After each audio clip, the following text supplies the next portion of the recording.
Ang Malacanang ay sinabi nga na wala pang nagiging tugon itong si General Nicolas Torre III higil sa alok na pwesto. Deputy Speaker Ronaldo Puno naman sinabing dapat na may masampulan at mapanagot doon sa flood control anomalies. Yan at iba pa mga balita hatid ni Bombo Anali Soberano. Hindi pa nakakatanggap ng feedback ang Malacanang mula kay dating Philippine National Police Chief General Nicolas Torre III hinggil sa alok na pwesto ng Malacanang. Ayon kay Palace Press Officer Undersecretary Claire Castro, sa ngayon wala pang komento si General Torre na may kaugnayan nga sa alok na trabaho. Sa ngayon, sabi ni Castro, maiging hintayin na lamang ang anyay positibong reaksyon ni General Torre ukol sa nasabing alok. Nabanggit din sa press briefing kanina, ang una nang naging pahayag ni General Torre na kung sa National Bureau of Investigation ang inilala ang pwesto sa kanya ay baka hindi siya kwalipikado sa posisyon. Ang tugon na lamang ni Jose Castro, baka ibang posisyon ang iniaalok sa dating hepe ng pambansang pulisya. Una nang inihayag ni General Torre na wala siyang sama ng loob sa Pangulo, bagkus suportado pa rin niya ang punong ehekutibo. Pakinggan natin ang pahayag ni Palace Press Officer Undersecretary Claire Castro sa pagtatanong ng Bombo Radio.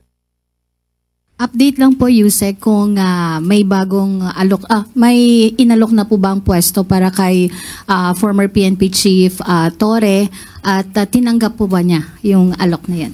Meron po talaga inaalok katulad po na sinabi natin at sa ngayon po ay wala pa pong komento. Hintayin na lamang po natin kung ano magiging positibong reaksyon ni General Torre dito.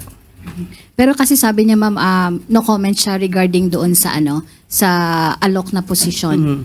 Pero sabi din niya na hindi daw po siya qualified, lalo na po daw sa NBI. Baka namang ibang posisyon ay iaalok sa... Samantala, naniniwala naman si House Deputy Speaker at Antipolo 1st District Representative Ronaldo Puno na panahon na para panagutin ang mga may kasalanan sa maanumalyang proyekto sa flood control projects. Sinabi ni Puno, dapat may masampulan at makulong sa mga nasa likod sa mga palpak at ghost flood control projects dahil nakakapanghina ang kalagayan ng ating mga kababayan na biktima ng mga malawakang pagbaha.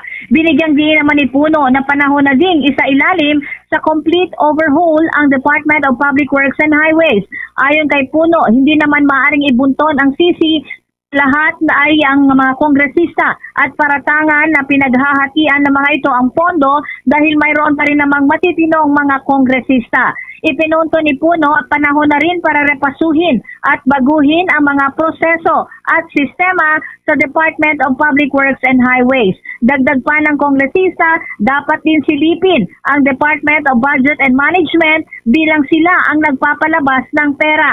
Ito rin anya ang direksyon sa patutunguhan ng kanyang inihaing resolusyon na layong imbestigahan kung sino ang mga funders ng naturang mga proyekto. Ayon pa kay Representative Puno, layon ng kanyang resolusyon, tukuyin ang pamamaraan at panuntunan ng mga ahensya na pinagmulan ng mga katiwalian lalo na sa flood control projects. Pakinggan natin si Representative Ronaldo Puno. Para sa akin, dapat siguro kung may makitang may kasalanan dito, dapat makulong talaga. No? May makita tayong masampulan. No? At sana hindi lang sample. Sana lahat ng mga may kasalanan dito managot. Kasi nakakapanghina tignan yung mga pangyayari. At ako galing sa 1st District ng Antipolo, kami binabaha lagi doon.